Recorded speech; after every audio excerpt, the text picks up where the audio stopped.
Imagine this. You wake up, check your phone, scroll through Instagram. Someone just bought a new car. Another's on vacation in Bali. Meanwhile, your alarm's screaming, your inbox is exploding, and you feel empty. They told you if you work hard, chase your dreams, buy the right things, you'll be happy. But what if that's the lie? The lie we were sold by modern life. And the Stoics saw it coming 2,000 years ago.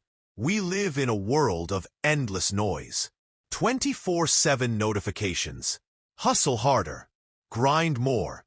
Be better, richer, more productive. But beneath it all, something's wrong. More people than ever are anxious, depressed, overwhelmed. We chase success, but feel unfulfilled. We seek pleasure, but feel numb. Why?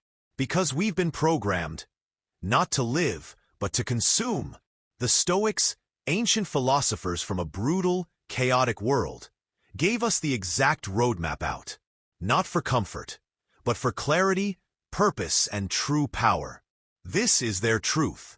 And they didn't whisper it, they shouted it. Brain Chapter 1. The Modern Life Trap. You wake up to an alarm that's more aggressive than helpful. Before your feet even touch the floor, your phone is already in your hand. Notifications, emails, Instagram, TikTok. Someone got married. Someone's in Italy. Someone just bought their dream car. And you're still under the same blanket, in the same bed, with that creeping sense of anxiety rising like steam in your chest.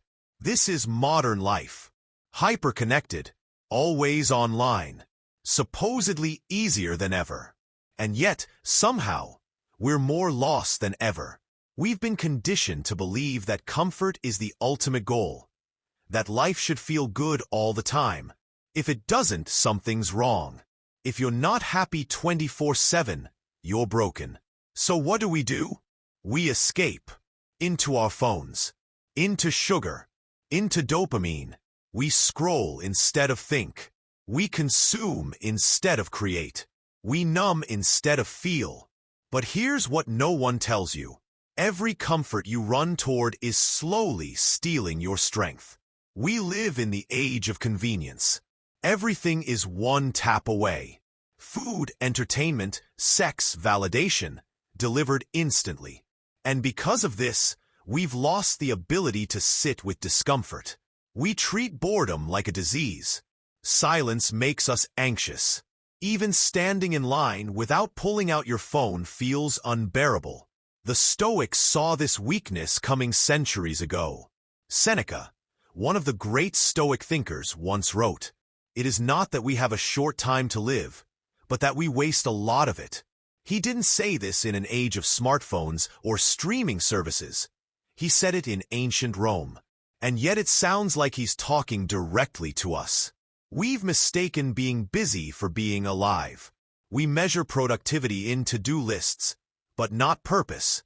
We chase pleasure, but never ask if it's actually meaningful. We confuse stimulation with satisfaction. Modern life is a dopamine machine. Every app is engineered to hijack your brain. Every brand is designed to sell you a version of yourself you didn't ask for. We're marketed happiness, like it's something you can subscribe to for $9.99 a month. But you know what happens after the shopping cart is empty? After the delivery arrives? After the likes fade? You feel it. That familiar emptiness. Because what you're chasing doesn't fulfill you. It distracts you. And distraction is the new disease. What the Stoics knew, and what modern life desperately tries to hide, is that true power comes not from comfort, but from endurance, from self-mastery, from the ability to sit in discomfort and still remain calm. Epictetus, who lived as a slave before becoming a philosopher, understood this better than anyone. He lost his freedom, his status, even the use of his leg. But he never lost his inner peace. Why? Because he didn't base his identity on things he couldn't control. He didn't expect the world to entertain him. He chose strength over ease. And here we are today, free in every way, yet mentally shackled by every convenience. Think about it. Why do you need a podcast just to go on a walk? Why do you open your phone 100 times a day? Why does silence feel scary? Because modern life has convinced us that we should never feel bored, sad, or uncomfortable. That we must constantly be doing something, achieving something, feeling something. But that's not living. That's reacting. That's slavery to stimulation. The Stoics remind us, your time is your most valuable asset. Your energy, your attention, they're sacred. But today, they're sold off to the highest bidder. Advertisers, algorithms, influencers who don't care if you grow, only if you watch. So here's the uncomfortable truth. You are not tired. You're overstimulated. You're not lazy. You're distracted. You're not broken. You're addicted to comfort. But there's a way out. And it begins by rejecting the trap. By remembering what the Stoics taught. That hardship is a teacher, that boredom is a mirror, and that stillness, true stillness, isn't emptiness but the beginning of power. Crossed Swords, Chapter 2, The Stoic Reality Check. If Chapter 1 was about seeing the trap, this chapter is about breaking it. Because once you see how modern life weakens you, you can't unsee it. And the next logical question is, what now? What do you do when you're surrounded by comfort, but starving for meaning? That's where the Stoics come in, not as philosophers in ivory towers, but as warriors of the mind. Men who faced extreme suffering, chaos, loss, and still stood grounded.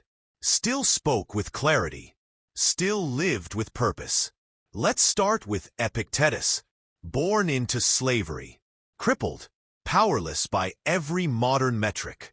No social media, no freedom, no fancy clothes. But when his master broke his leg during torture, Epictetus calmly said, "I told you it would break." He didn't scream. He didn't beg. He accepted what he couldn't control and focused on what he could. His attitude, his response, his soul. And that's the core of Stoic philosophy. Not reacting to the world, but commanding your response to it. You may not be able to control what happens to you, but you always control how you interpret it, how you act, how you endure. Compare that to today. Someone cuts you off in traffic, you curse. You get a bad comment online, you spiral. You miss a deadline, panic. We've built a world that protects us from real adversity. And in doing so, we've lost resilience. But Stoicism isn't about pretending life is easy. It's about recognizing that life is hard and preparing for it. The modern world tries to remove all friction. Stoicism trains you to walk straight through it. Seneca, another Stoic giant, practiced what he called voluntary discomfort. He would sleep on the floor, wear worn-out clothes, eat the simplest food. Why? He had wealth, power, fame. He didn't need to suffer, but he chose to, because he believed that voluntary hardship makes you anti-fragile, stronger, not in spite of pain, but because of it. Today, we call that crazy. But look closer. Isn't it crazier that we've built lives so fragile that a dead phone battery can ruin our day? Think of the things that stress us out now. A rude comment, a canceled plan, waiting 5 extra minutes for food. None of these are real problems. They're emotional paper cuts. But we bleed like we've been stabbed. The Stoics trained their minds like soldiers train their bodies. Every day was a chance to develop mental calluses. So when real hardship came, death, loss, betrayal, they didn't crumble. They stood tall. Not because they were cold, but because they were prepared. Marcus Aurelius, the emperor of Rome, ruled during plagues, wars, and constant political betrayal. Every day, he woke up knowing someone might try to kill him. But instead of drowning in fear, he wrote this in his journal. You have power over your mind, not outside events. Realize this, and you will find strength. Read that again. Your mind is your kingdom. Everything else, money, status, followers, fame, is just weather. It comes and goes. But your inner world, that's where freedom lives, or where you become a slave. And this isn't just philosophy. It's neuroscience. Studies show that people who embrace discomfort, cold exposure, fasting, meditation, develop greater resilience, mental clarity, and emotional regulation. The Stoics were hacking the brain centuries before we had fMRI machines. And guess what? You don't need to become a monk in the mountains to live this way. You can start where you are. You can choose to stop reacting to every inconvenience. You can pause before you complain. You can walk without headphones. You can sit with discomfort instead of escaping it. That's where real self-improvement begins. Not with goals or gadgets, but with mastery of the self. Modern life gives you excuses. Stoicism gives you a sword. And every moment, you decide which one you're going to pick up. Collision, Chapter 3. You've been distracted from the truth. Let's get honest. You don't live in reality anymore. You live in a world of pop-ups, ads, notifications, clickbait, and content you never asked for. You sit down to do one thing, check your email. And before you know it, you're watching some guy on YouTube build a house out of mud in the jungle. It's been 47 minutes. You forgot why you opened your phone in the first place. This is by design. Modern life doesn't just distract you by accident. It does it with precision. Entire teams of engineers spend their lives figuring out how to keep your attention locked. Not so you can learn or grow, but so they can monetize you. You've become the product. And in this sea of noise, your thoughts, values, and purpose slowly fade. You stop asking big questions. You stop noticing the present moment. You forget that life is short, that death is real, that your time is running out. But the Stoics never forgot. They embraced a practice that modern life runs from like a plague. It's called memento mori. Remember, you must die. Now, let that sink in. We live in a culture obsessed with youth, pleasure, and eternal productivity. Aging is a disease. Death is a glitch. But the Stoics? They stared death in the face, every single day. Not to be morbid, but to become awake. Marcus Aurelius, the most powerful man in the Roman Empire, journaled this thought often. You could leave life right now. Let that determine what you do and say and think. He didn't write this for an audience. He wrote it to himself, to remind his soul that he doesn't own time, that every moment wasted in fear, envy, or distraction was a moment stolen from the only life he'd ever have. See, modern distractions aren't just wasting your time. They're stealing your life. It's not about being a little addicted to Instagram or watching too much Netflix.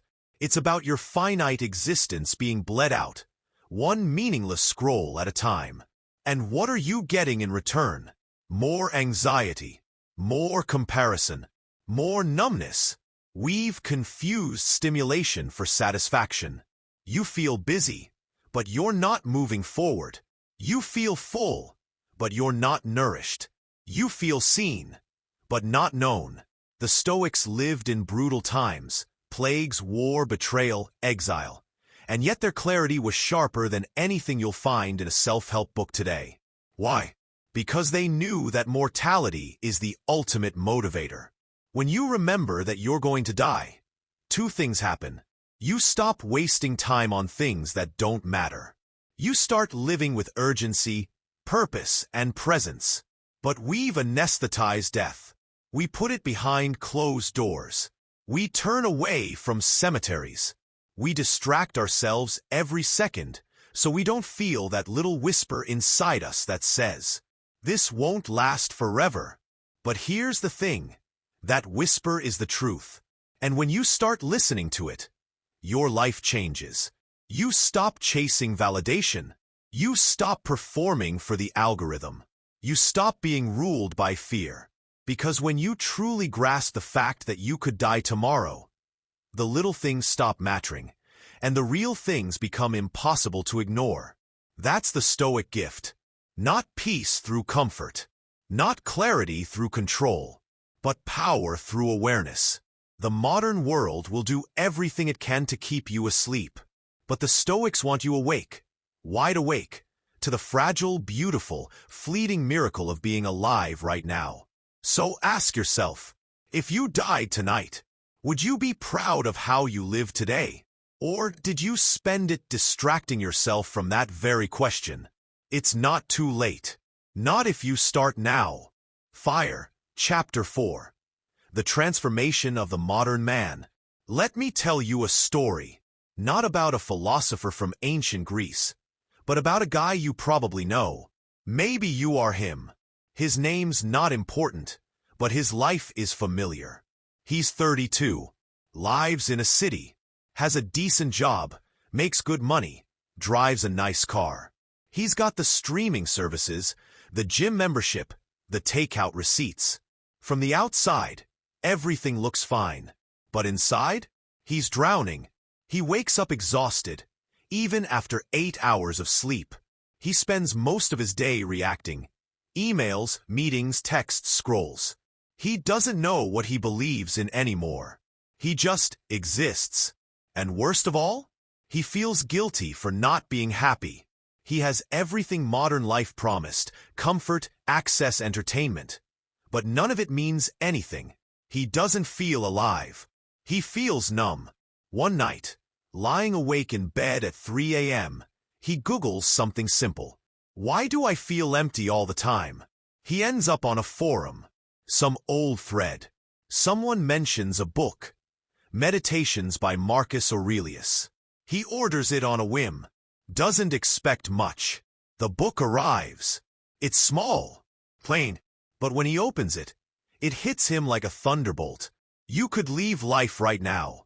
Let that determine what you do, say, and think.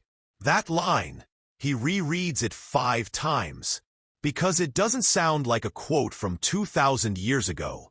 It sounds like something his soul has been trying to say for years. He keeps reading. It is not things themselves that disturb us, but our judgments about those things. Epictetus, we suffer more in imagination than in reality. Seneca, it's like a mirror, a brutal one, because the truth hits hard. He's been blaming the world for his unhappiness, but he's the one avoiding responsibility.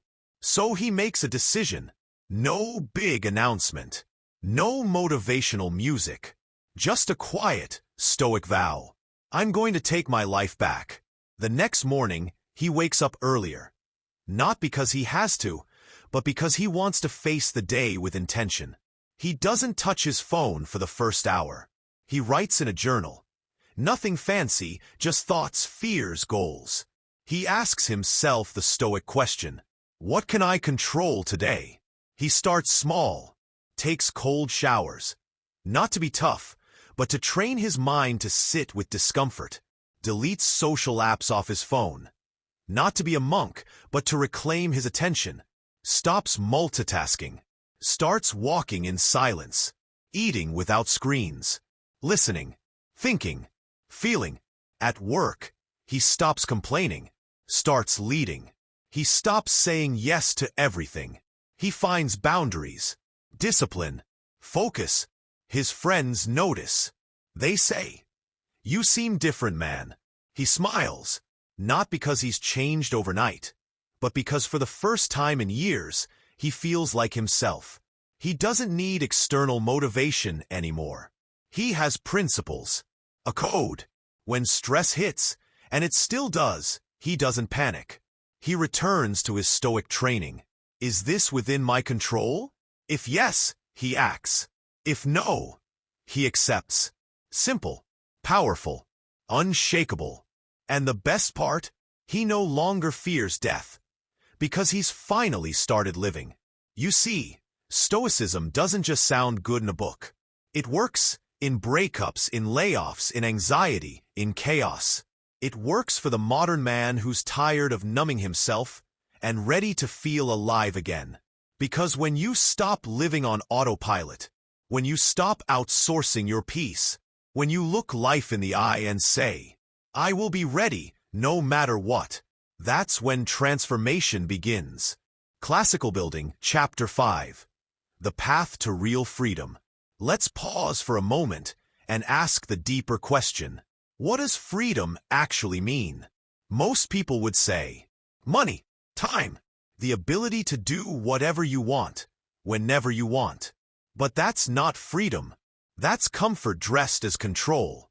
And comfort, as we've seen, is the golden cage. Because think about it. You can have all the money in the world, but still be a slave to your emotions. You can travel anywhere, but still carry your anxiety with you. You can scroll endlessly, eat anything, sleep with anyone, and still feel deeply, profoundly trapped. Why? Because you haven't mastered yourself. The Stoics had a different definition of freedom. One the modern world forgot. No man is free who is not master of himself. Epictetus. Real freedom isn't out there. It's not in your job, your bank account, your passport. It's in your mind. And that's why Stoicism is so powerful. Because it rewires the only thing that truly determines the quality of your life. Your perception. Modern life teaches you to chase. Chase happiness. Chase success. Chase validation. Chase dopamine. But the Stoics teach you to stop running. To stand still. To anchor yourself in what you can control. And let go of the rest. That's the secret. That's the path to real freedom. It doesn't come from adding more to your life. It comes from subtracting the noise. When you no longer crave what others have, you're free. When you're no longer shaken by failure, you're free. When your peace isn't dependent on likes, praise, or convenience, you're finally, deeply, unshakably free. Let's break it down.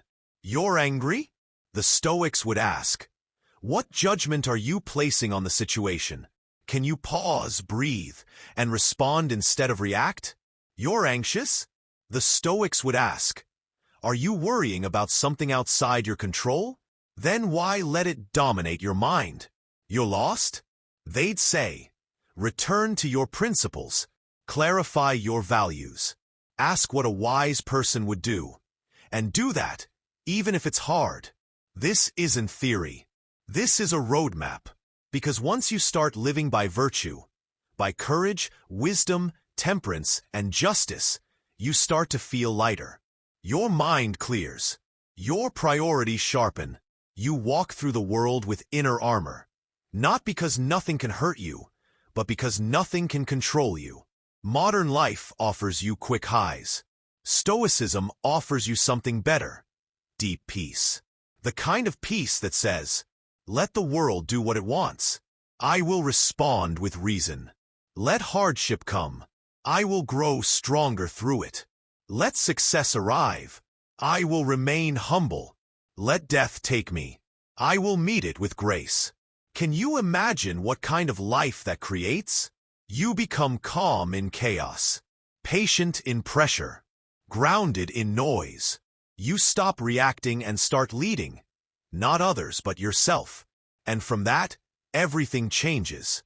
Relationships improve, because you're no longer triggered. Work becomes purposeful, because you stop chasing empty metrics. Mornings feel sacred, because you know time is precious. You become anti-fragile, someone who doesn't just survive the storm, but grows stronger in it. That is real freedom, and no algorithm, no economy, no government can take it from you. In a world that promises freedom through consumption, Stoicism shows you the path to freedom through self-mastery. It's not always easy. It's not always fun. But it is always yours to choose. The modern world may be a lie. But the Stoic truth? It's the most honest thing you'll ever find. Compass, Chapter 6, The Stoic Blueprint. How to begin today. By now, you've felt it. The tension between the modern world's lies and the Stoic truth. You've seen how we've traded purpose for pleasure, presence for distraction, and discipline for dopamine. But now you face a choice, not tomorrow, not next week, right now. Because philosophy means nothing unless it becomes practice. So let's get real. No fluff, no theory, just a blueprint. Here's how you begin your Stoic journey today. Mantelpiece clock 1. Start the morning with a Stoic ritual. Don't touch your phone. Don't scroll. Don't react. Instead, sit in silence. Open a journal. Ask, what is in my control today? What might go wrong? And how will I respond with virtue? What kind of person do I want to be today, no matter what happens? This is your mental armor. Because the world is chaotic, but your mind doesn't have to be. This is exactly what Marcus Aurelius did. Each morning, he prepared his soul like a soldier prepares for battle. You should too. Balance scale 2. Throughout the day, practice the dichotomy of control. This is the core of Stoicism. Everything in life falls into 2 buckets. What you can control, your thoughts, actions, values, responses. What you can't, other people, outcomes, opinions, the past. Whenever you feel anger, anxiety, or frustration rising, pause. Am I disturbed by the thing, or my judgment about the thing? 9 times out of 10, you're upset because you're trying to control something you never owned. Let it go. Take ownership of your attitude, your habits, your integrity. That's where power lives. Crossed swords 3. Seek voluntary discomfort. The modern world teaches you to chase ease. Stoicism teaches you to chase growth. Take cold showers. Skip the elevator. Fast for a day. Say no to distractions. Do hard things, not to suffer, but to become anti-fragile. Seneca put it best.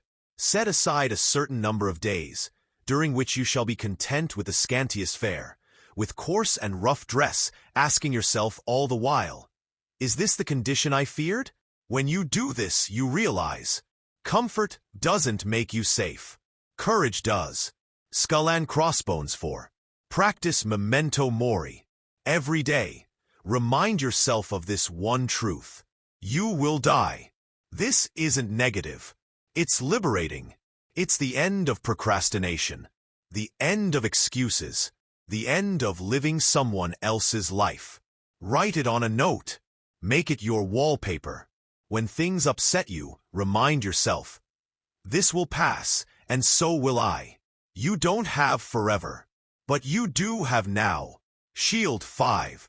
Live by a code. Modern life wants you to live on impulse. The Stoics ask you to live by virtue. Write your own code. I will respond with courage, not fear. I will act with wisdom, not impulse. I will speak with honesty, not flattery. I will seek justice, not approval. Make this your compass. When you're confused, overwhelmed, or tempted, return to it. Ask, what does my code demand of me right now? That's how you become unchangeable in a world that constantly tries to change you. Brain 6. Reflect every night. Before bed, ask yourself 3 things. What did I do well today? Where did I fall short? How will I improve tomorrow? This was Epictetus's nightly practice. Not to judge, but to course correct.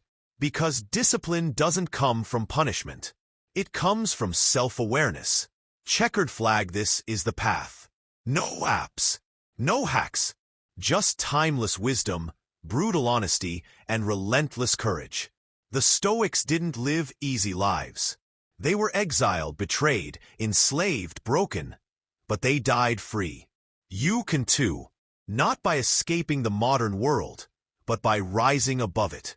And the moment you begin, truly begin, is the moment you realize, you don't need more motivation. You need more discipline. You don't need to feel ready. You need to take action. You don't need more time. You just need to stop wasting it. So go. Close this video. Stand up. Breathe deeply. And begin your Stoic life right now. Because modern life may be a lie, but your actions can speak the truth. So now you know the truth. Modern life is a lie. But you don't have to live one. If this video stirred something in you, if it woke up that part of your soul that's been asleep, then don't just nod and move on. Live differently. Think differently. Be different. And if you're ready to go deeper into this journey, to challenge yourself, to confront your comfort, to become unbreakable in a world that profits off your weakness, then subscribe. Because here, we're not chasing motivation. We're building discipline. We're not escaping reality. We're embracing it. The Stoic way. Leave a comment below. What's one lie from modern life you're done believing? Let's start a conversation that actually matters. And remember, the world will keep lying. But you can choose to live in truth. I'll see you in the next one. Stay sharp, stay stoic, and take back your life.